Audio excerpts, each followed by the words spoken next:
Assalamualaikum warahmatullahi wabarakatuh. Perkenalkan, kami dari kelompok 10 yang dimana hari ini kita akan mempresentasikan mengenai ringkasan kita terhadap book chapter manajemen bimbingan dan konseling di SMA. Sebelum kita memasuki materinya, mari kita memperkenalkan diri terlebih dahulu. Perkenalkan, aku Wita Atikah Nuri dengan nomor NIM 240100144142 dan di sini saya tidak sendiri. Di sini saya bersama teman-teman saya.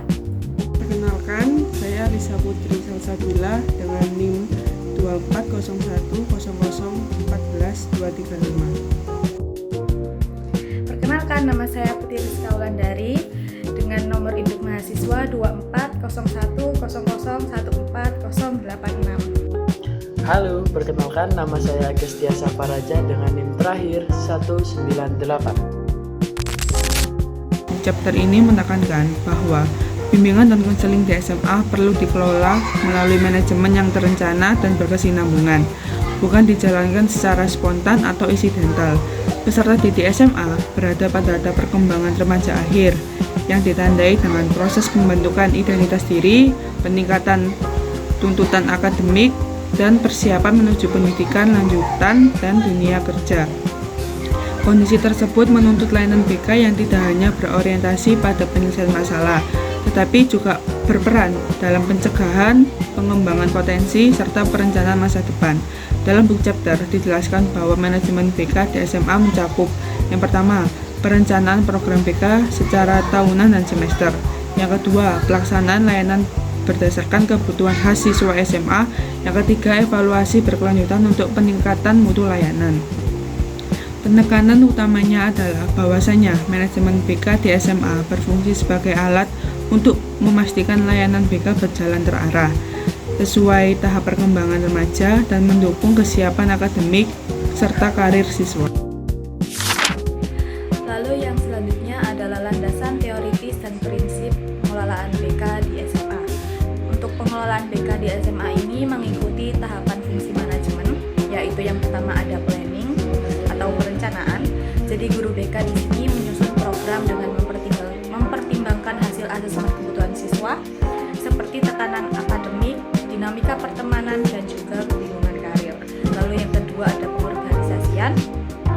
Pelaksanaan BK melibatkan kerjasama antara guru BK, kepala sekolah, wali kelas, guru mata pelajaran, dan juga tentunya orang tua. Lalu yang ketiga ada pelaksanaan. Di sini layanan BK diberikan melalui bimbingan klasikal, bimbingan individu, konseling kelompok, serta layanan konsultasi. Lalu yang terakhir ada pengawasan. Jadi di sini evaluasi dilakukan untuk menilai ketercapaian tujuan dan efektivitas program BK. Nah, untuk pendekatan BK komprehensif, layanan BK di SMA ini mencakup 4 komponen utama. Yang pertama ada layanan dasar, lalu layanan responsif, lalu perencanaan individual, dan juga dukungan sistem. Nah, untuk makna dalam penerapan teori ini adalah dengan prinsip manajemen, layanan BK di SMA menjadi lebih sistematis, terkoordinasi, dan memiliki arah yang lebih jelas. Selanjutnya kita akan membahas mengenai hasil kajian book chapter terhadap praktik BK di SMA, yang dimana temuan utamanya adalah 1. Layanan BK di SMA masih cenderung bersifat kuratif. Yang dimaksudkan di sini adalah seperti banyaknya layanan baru yang diberikan ketika masalah itu tuh sudah muncul. Lalu yang kedua, perencanaan program BK belum sepenuhnya berbasis kebutuhan nyata siswa. Yang dimaksudkan dari ini adalah padahal sebetulnya itu siswa SMA ini masih menghadapi tekanan akademik dan tuntutan penentuan masa depan. Lanjut, yang ketiga yaitu asesmen kebutuhan siswa menjadi fondasi utama manajemen BK, yaitu seperti penggunaan angket, lalu observasi dan data akademik. Ini tuh sangat menentukan kualitas program. Jadi adanya angket, observasi, data akademik ini tuh dapat kita mengetahui gitu apakah program ini tuh bisa secara maksimal ataupun tidak. Lalu yang keempat, kerjasama antar pihak sekolah sangat mempengaruhi keberhasilan layanan BK.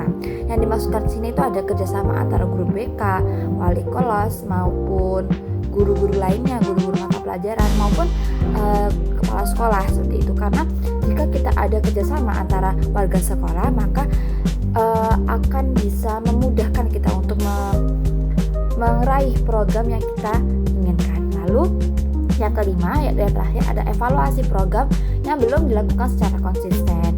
Jadi adanya evaluasi program yang belum konsisten ini itu sebetulnya sangat krusial ya, karena evaluasi ini bisa penting gitu atau sebagai bahan dasar agar di program selanjutnya atau program layanan selanjutnya itu akan bisa menjadi lebih baik dari evaluasi tersebut, seperti itu.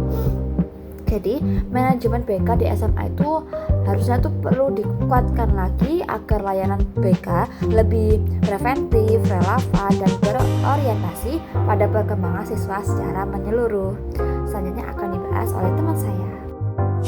Baik, di sini saya akan menjelasin tentang penerapan manajemen BK di SMA. Baik, sebelum menjelaskan tentang penerapan manajemen BK di SMA, di sini saya akan memberikan satu ilustrasi kasus yang dimana itu dari hasil analisis kebutuhan siswa kelas 9 menunjukkan bahwa banyak siswa mengalami tekanan akademik sebagian siswa belum memiliki gambaran jelas tentang pilihan studi lanjut dan karirnya. Nah, di sini penerapan manajemen BK di SMA akan digunakan dengan beberapa langkah manajemen BK. Yang pertama itu ada tahap perencanaan. Tahap perancangan di mana guru BK menyusun program layanan semester yang berfokus pada pengelolaan stres dan belajar dan perencanaan karir siswa sesuai dengan kebutuhan yang telah dianalisis tadi. Yang kedua itu tahap pengorganisasian, yaitu guru BK berkoordinasi dengan wali kelas, guru mata pelajaran, serta orang tua siswa agar layanan BK berjalan secara terpadu dan saling mendukung. Nah, yang ketiga itu ada tahap pelaksanaan. Nah, di tahap pelaksanaan itu ada beberapa bagian.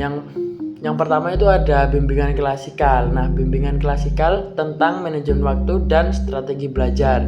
Yang kedua itu layanan konseling individual bagi siswa yang mengalami kecemasan tadi itu. Yang ketiga, serta pemberian layanan perencanaan individual terkait minat, bakat, studi kasus lanjut, dan karir, seperti itu. Nah, yang terakhir itu ada tahap evaluasi. Tahap evaluasi ini dilakukan melalui umpan balik siswa dan refleksi terhadap ketercapaian tujuan layanan BK yang diberikan.